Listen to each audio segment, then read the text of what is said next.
우리는 지금까지 주기도를 함께 살펴보았습니다. 오늘 이제 마지막 시간입니다. 주기도는 크게 네 부분으로 나눌 수 있다고 했습니다. 하늘에 계신 우리 아버지여, 부름으로 시작해서 하나님 중심의 기도 세 가지, 그리고 우리 인간을 위한 기도 세 가지를 하고, 마지막에 송영, 나라와 권세와 영광의 아버지께 영원히 있사옵나이다, 이렇게 마쳐집니다. 오늘은 우리가 마지막으로 송영을 함께 살펴보겠습니다. 나라와 권세와 영광이 아버지께 영원히 있사옵나이다. 송영은 다른 말로 하나님을 찬양한다라는 뜻을 가지고 있습니다. 그런데 오늘 성경을 보면은 이 송영이 괄호 안에 있는 것을 볼 수 있습니다. 우리가 성경을 읽다 보면 이처럼 괄호 안에 있는 말씀들이 몇 군데 있죠. 이것은 그 말씀이 중요하지 않다거나 또 생략해도 된다는 그런 의미는 아닙니다. 성경은 최초의 저자가 기록한 원본이 있고, 또 그것을 필사한 많은 사본들이 있습니다. 그런데 일부 사본에 기록되지 않은 말씀들은 우리 성경에 이렇게 괄호로 해서 그것을 표시해 놓고 있습니다. 즉 송영도 일부 사본에는 기록이 되지 않았다는 그런 의미이겠죠. 지난주에 우리가 살펴보았던 우리를 시험에 들게 하지 마시옵고 다만 악에서 구하시옵소서, 이 말씀도 뒷부분인 다만 악에서 구하시옵소서, 이 말씀은 사실 누가복음에는 없는 말씀이고 마가복음에만 이 말씀이 기록되어 있습니다. 그런데 이 말씀은 같은 말씀인데도 괄호가 되어 있지 않죠. 왜 그럴까요? 사본 중에는 많은 사본들이 있지만 그 중에 또 중요하고 권위가 있는, 모든 대부분 인정받는 그런 사본들이 있습니다. 괄호가 없다는 것은 기록되지 않은 사본은 있지만, 몇 개의 사본들에는 기록되지 않았지만 중요한 사본, 권위가 있는 사본에는 다 기록이 되어 있다는 것입니다. 그러나 괄호가 있는 것은 대부분의 사본들에 그것이 기록되었을지라도 중요한 사본, 이 권위가 있는 사본에는 빠진 내용들이 있다는 거죠.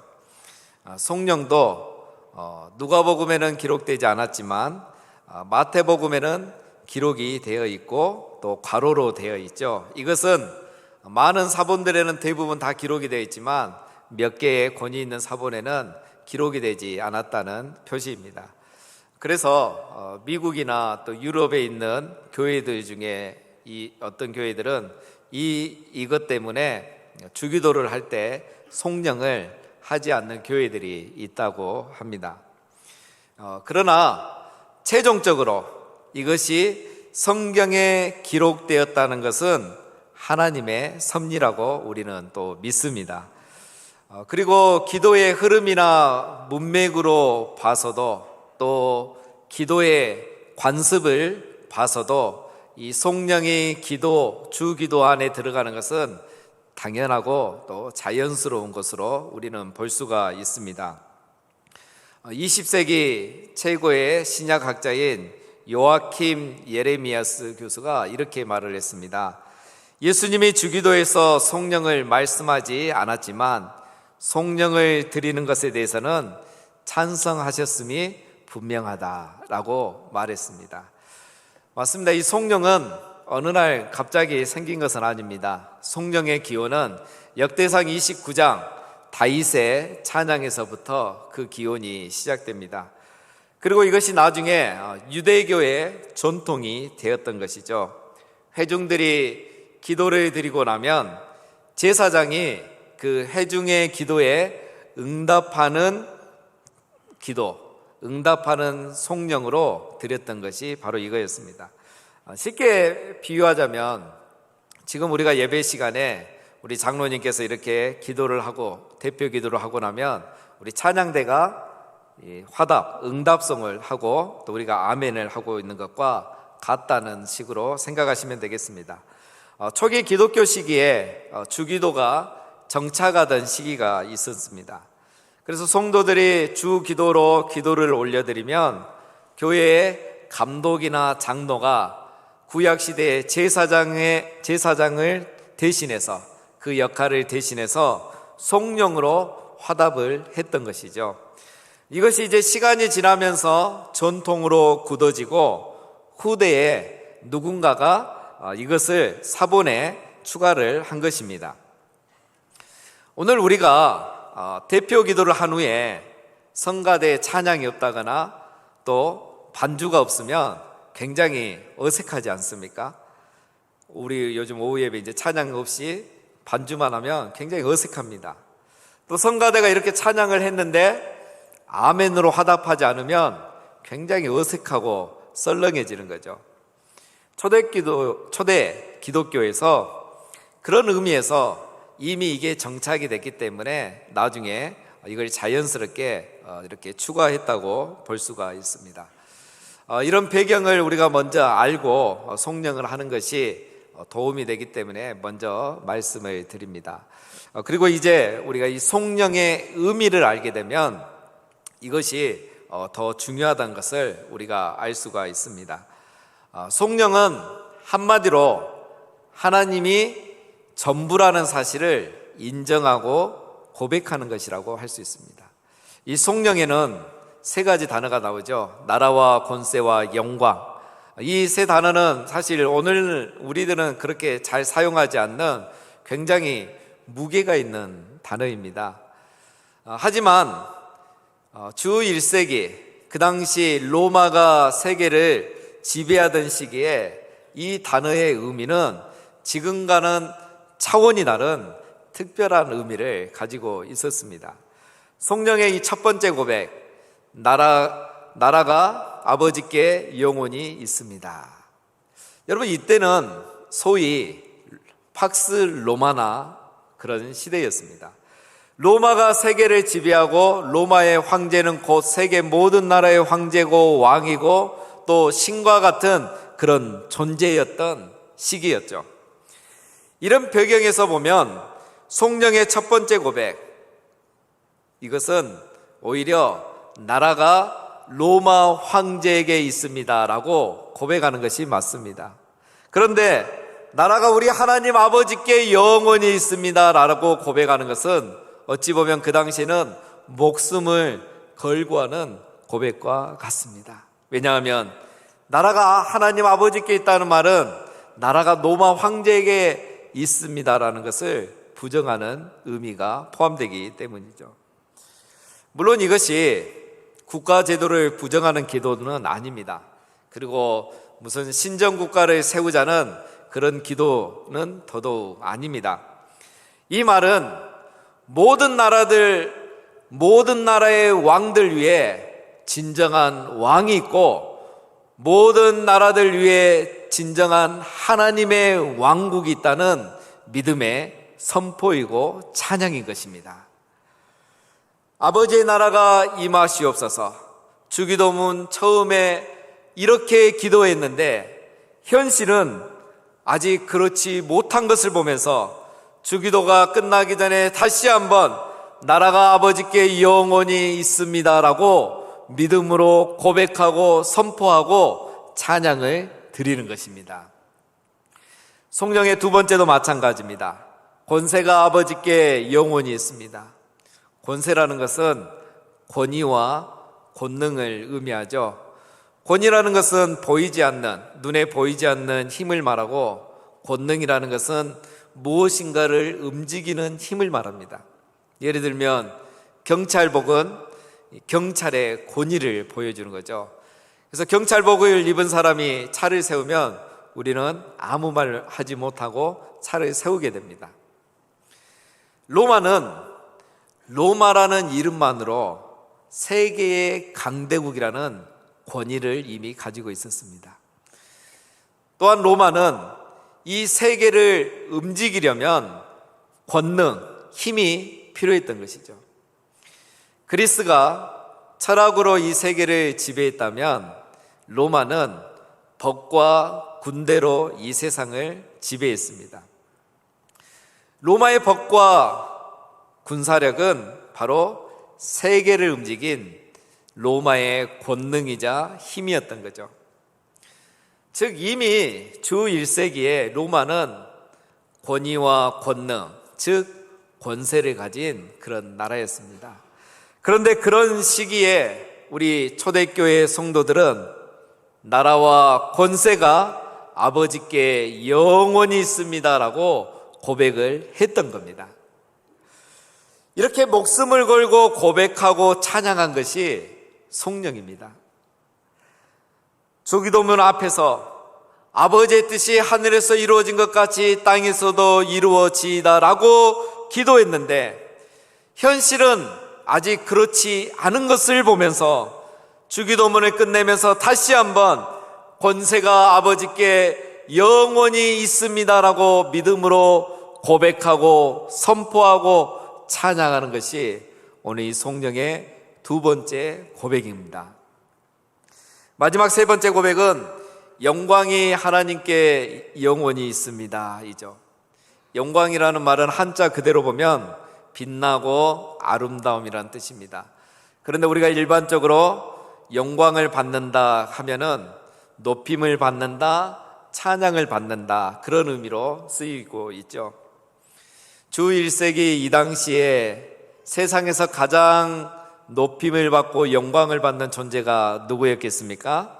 당연히 로마 황제였던 것이죠.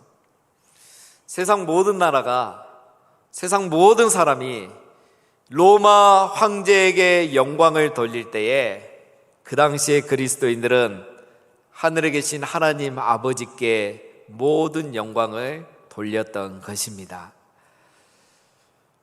하나님께서 영광을 받으신다는 것은 하나님의 이름이 거룩히 여김을 받는 것을 의미하는 거죠. 이 기도는 주기도문 처음에 아버지의 이름이 거룩히 여김을 받으시옵소서라고 기도했는데 현실은 그렇지 않은 것을 보면서 주기도문 마지막에 다시 한번 영광이 아버지께 영원히 있사옵나이다 라고 믿음으로 고백하고 선포하며 찬양하고 있는 것입니다.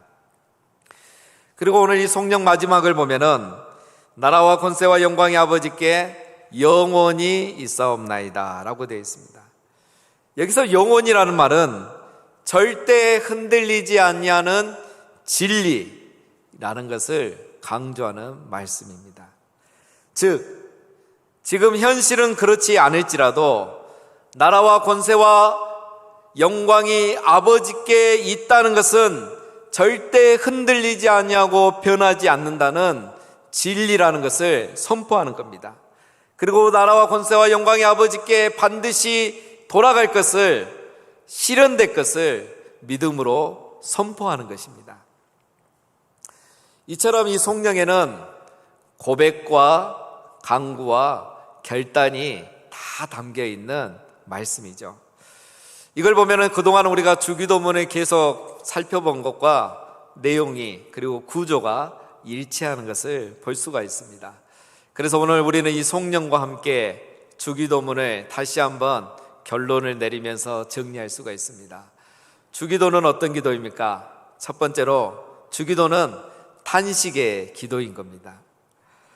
주기도는 세상을 향한 탄식의 기도이고 자기 자신을 향한 탄식의 기도인 겁니다. 아버지의 나라와 이름과 뜻이 아직 이 땅에 이루어지지 않은 이 현실을 보면서 세상을 보면서 탄식하고 그렇게 해드리지 못하고 있는 우리의 부족함과 연약함을 보면서 자기 자신을 향하여 탄식하는 기도가 주 기도인 것입니다. 우리 그리스도인들은 누구입니까? 우리 그리스도인들은 현실을 보는 사람입니다. 순진해서 현실을 보지 못하거나 비겁해서 현실을 무시하거나 아무 의식이 없어서 뜬구름 잡는 소리만 하는 그런 사람이 우리는 아닙니다. 우리는 현실을 직시하며 이 현실 앞에서 탄식하는 그리스도인입니다. 왜냐하면 나라와 권세와 영광이 아버지께 영원히 있음에도 불구하고 현실은 지금 그렇지 않기 때문입니다. 아버지의 이름은 열방 중에서 거룩히 여김을 받지 못하고 있고, 아버지의 나라는 아직 완전히 임하지 아니했고, 아버지의 뜻은 아직 온전히 이 땅에서 이루어지지 않았기 때문에 우리는 이 주기도를 가지고 이 세상을 향해서, 자기 자신을 향해서 탄식의 기도를 드리지 않을 수가 없는 것입니다. 그래서 세상 모든 사람들이 팍스 로마나를 외치고 있을 때에 그 당시에 우리 그리스도인들은 여전히 폭력과 억압과 악행이 가득한 이 세상을 보면서 탄식하면서 주기도로 기도하였고 성령으로 선포하였던 것입니다. 사랑하는 성도님 여러분, 오늘 우리도 이 세상을 바라보면서 이 현실을 직시하면서 날마다 주기도로 탄식의 기도를 드려야 하는 것입니다. 여러분, 탄식은 불평이 아닙니다. 원망은 더더욱 아닙니다. 탄식이란 것은 세상을 향한 아픈 마음이고 이 세상을 가슴에 품는 보듬는 사랑의 마음인 겁니다. 탄식은 이 부조리한 현실을 아파하면서 누군가를 위해서 눈물을 흘리는 것입니다. 절대 원망이나 불평이 아니고 누구를 정죄하거나 누구를 향해 손가락질하며 탓하는 것이 아닙니다. 주 기도가 이 땅에 응답되지 않는, 이루어지지 않는 이 세상을 보면서 탄식하는 거고, 그 일에 우리가 기꺼이 쓰임받지 못하고 있는 자신의 연약함 때문에 탄식하는 것입니다. 사랑하는 성도님 여러분, 우리 안에 이 탄식이 있으시기를 주님의 이름으로 축원합니다. 날마다 이 탄식의 기도를 드리는 우리가 되기를 바랍니다. 주 기도로 탄식의 기도를 드리고 성령으로 믿음의 선포를 하시기를 바랍니다. 매일 우리의 가정과 직장을 생각하면서, 우리 사회와 이 나라를 생각하면서 탄식의 기도를 올려드리는 우리가 되어야 하겠습니다. 두 번째로 이 주기도는 소망의 기도입니다. 주기도가 만약에 탄식으로 끝난다면 큰 의미가 없을 것입니다. 그러나 주기도는 세상을 향한 탄식이면서 또한 이 세상을 향한 소망인 겁니다. 주기도는 탄식에도 불구하고 소망을 품는 기도이고, 부조리한 현실을 탄식하면서도 그럼에도 불구하고 세상을 향해서 소망을 품는 기도입니다. 주기도는 아무나 할 수가 없습니다. 이 세상을 향해서 탄식하는 사람이 이 기도를 시작할 수 있습니다. 그런데 주기도는 깊은 탄식에서 시작되어서 소망의 기도로 다시 승화가 되는 겁니다. 현실을 보면은 탄식이 나오지만 그럼에도 불구하고 나라와 권세와 영광이 아버지께 영원히 있음을 알기 때문에 우리는 소망을 가지고 주기도를 계속 드리는 것입니다. 믿음 안에서 드리는 이 탄식의 기도는 소망의 기도로 이어지게 되는 것이죠. 바로 하박국 선지자가 이런 기도를 드렸습니다. 하박국 선지자는 조국의 현실을 보면서 누구보다도 탄식의 기도를 드렸던 선지자입니다. 하나님의 선민인 이스라엘이 말씀을 순종하지 않고 하나님을 떠나는 것을 보면서 그는 탄식의 기도를 드렸습니다. 그리고 더더욱 슬픈 것은 하나님께서 믿지 않는 이방인의 나라 바벨론을 통해서 이 이스라엘 하나님의 자녀들을 심판하는 걸 보면서 그는 더욱 탄식하며 기도했습니다. 그런데 이 하박국 선지자가 나중에 탄식의 기도를 드리다가 3장에 가면은 소망의 기도로 바뀌게 됩니다. 왜냐하면 하나님께서 하박국 선지자가 드린 그 탄식의 기도를 드리고 선지자에게 이렇게 말씀하셨습니다. 하박국 2장 14절에 보면 오직 여호와는 그 성전에 계시니 온 땅은 그 앞에서 잠잠할지니라. 여러분, 이 말씀이 사실 하박국서의 주제 말씀입니다. 우리가 알고 있는 3장 17절 말씀이 주제가 아니고 사실은 이 말씀이 하박국의 핵심 구절입니다. 이 말씀은 이런 의미입니다. 하박국아, 바벨론 제국이 지금 강대국이고 이스라엘을 공격하고 있지만 내가 나중에 이 바벨론을 심판할 거고 나의 백성 이스라엘을 회복할 것이다. 내가 이 세상을 다 지켜보고 있다.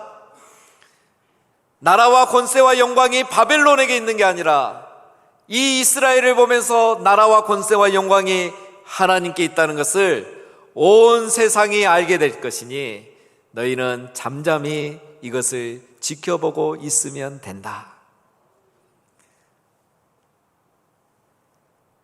오늘 우리 주기도문으로 말하면 이렇습니다. 바벨론이 이스라엘을 공격하지만 나라와 권세와 영광은 하나님께 있단다. 지금은 바벨론이 이스라엘을 공격하지만 모든 나라의 왕이신 하나님께서, 모든 권위와 권능을 가지신 하나님께서 바벨론을 심판하고 이스라엘을 회복할 것인데, 이것을 보면 나라와 권세와 영광이 저 바벨론 제국에 있는 것이 아니고 로마 제국에 있는 게 아니고 이 세상 나라에 있는 것이 아니고 하나님께 있다는 것을 알게 될 것이다. 나라와 권세와 영광, 모든 것을 가지신 하나님께서 성전에서 이 세상을 다 지켜보고 계시고 그 권위와 권능으로 이 땅의 역사를 움직여가는 것을 너희가 곧 보게 될 것이다 라는 게 바로 2장 14절의 말씀입니다. 하박국 선지자가 이 말씀을 듣고 깨닫게 된 거죠. 그래서 탄식 기도를 드리던 선지자가 드디어 소망의 기도를 드리는데, 그 말씀이 바로 우리가 잘 알고 있는 3장 17절 말씀입니다. 비록 무화과 나무가 무성하지 못하며 포도나무에 열매가 없을지라도 나는 여호와로 말미암아 즐거워하며 나의 구원의 하나님으로 말미암아 기뻐하리로다. 탄식의 기도를 드렸던 하박국 선지자가 소망의 기도를 드리게 된 것입니다. 부조리한 현실을 보며 탄식했는데, 불합리한 세상을 보면서 탄식했는데, 나라와 권세와 영광이 하나님께 있다는 것을 깨닫게 되니 여호와로 말미암아 즐거워하며 구원의 하나님으로 말미암아 기뻐하며 소망의 기도를 드리고 있는 것입니다. 그렇습니다, 여러분. 우리가 이 주기도로 소망의 기도를 드릴 수 있는 것은 현실은 당장 그렇지 않지만 언젠가는 아버지의 이름이 거룩히 여김을 받고 아버지의 나라가 이 땅에 완전히 임하고 아버지의 뜻이 이 땅에 온전히 이루어질 것을 우리는 믿기 때문입니다. 왜냐하면 아버지의 나라의 권세와 영광이 우리 아버지께 영원히 있다는 것을 우리는 알고 있기 때문입니다. 그래서 여러분, 이 주기도는 누가 드릴 수 있습니까? 탄식의 기도를 했던 사람이 소망을 품고서 이 기도를 드릴 수 있는 것입니다. 사랑하는 성도님 여러분, 우리 안에 이런 소망이 있으시기를 주님의 이름으로 축원합니다. 그래서 주기도로 소망의 기도를 드리면서 하늘에서와 같이 이 땅에서도 나라와 권세와 영광이 아버지께 영원히 있기를 소망하면서 날마다 우리가 이 기도로 소망의 기도를 드릴 때에 우리의 가정과 우리의 직장과 이 나라 가운데 하나님의 나라가 임하게 되기를 주님의 이름으로 축원합니다. 마지막으로 주기도는 헌신의 기도입니다. 주기도는 단순히 소망만 품고 하는 기도가 아닙니다. 단지 소망만 품고 언젠가는 이루어지겠지 라고 남의 일처럼 기도하는 것이 아닙니다. 우리가 소망하는 것이 이루어지도록 우리가 진심으로 탄식했기 때문에 또 진심으로 소망했기 때문에 그것이 이 땅에 이루어지도록 내가 그렇게 살겠다고 헌신을 결단하는 기도인 것입니다. 아버지의 이름이 거룩히 여김을 받을 때까지 내가 기꺼이 헌신하겠습니다. 아버지의 나라가 이 땅에 완전히 임할 때까지, 나의 일터에 완전히 임할 때까지 내가 기꺼이 그렇게 살아가겠습니다. 아버지의 뜻이 이 땅에 온전히 이루어지는 그날까지 내가 기꺼이 헌신하며 살아가겠습니다. 라는 결단의 기도인 겁니다. 헌신을 각오하지 않고 이 주 기도를 드릴 수가 없습니다. 주 기도를 드리는 성도는 진심으로 탄식하고 진심으로 소망하면서 진정으로 이 헌신의 기도를 드리는 겁니다. 주 기도는 모든 책임을 하나님께 떠맡기는 기도가 결코 아닙니다. 내가 이렇게 기도했으니 이제 하나님이 하나님 나라 임하게 하세요 라고 하나님께 책임을 전가하는 기도가 아닙니다. 주 기도는 하나님의 뜻이 이루어지기 위해서, 나라가 임하기 위해서 제가 기꺼이 그렇게 살겠다고 헌신을 결단하는 기도입니다. 오늘 이 주기도를 보면은 마지막에 무엇으로 끝나고 있습니까? 아멘으로 끝나고 있죠. 아멘. 아멘이 여러분 무슨 뜻입니까? 아멘은 진실로 그렇습니다 라는 뜻입니다.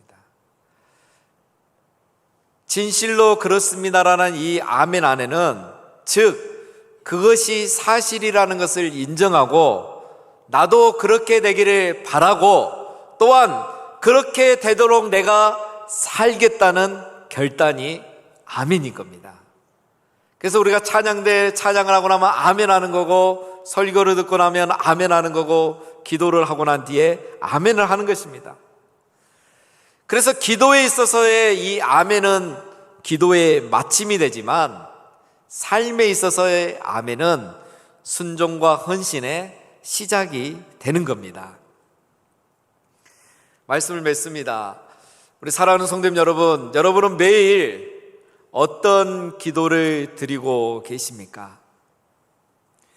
예레미야 선지자는 탄식의 기도를 드렸고, 하박국 선지자는 소망의 기도를 드리게 되었고, 예수님의 제자들은 헌신의 기도를 드렸습니다. 모두가 다 나라와 권세와 영광이 아버지께 영원히 있음을 믿었기 때문에 이렇게 기도하였고 이렇게 살아갔던 것입니다. 사랑하는 성도님 여러분, 우리도 구약의 선지자들처럼, 예수님의 제자들처럼 주 기도로 기도하고 주 기도가 우리의 삶이 되기를 주님의 이름으로 축원합니다. 그래서 나라와 권세와 영광이 아버지께 영원히 있사옵니다 라고 고백하는 것처럼 우리를 통해서 아버지의 이름이 거룩히 여김을 받고 아버지의 나라가 이 땅에 임하고 아버지의 뜻이 우리의 가정과 우리의 일터와 그리고 우리 사회와 이 나라에서 우리의 기도를 통해서 우리의 삶을 통해서 이루어지는 역사가 이제부터 시작되기를 주님의 이름으로 축원드립니다.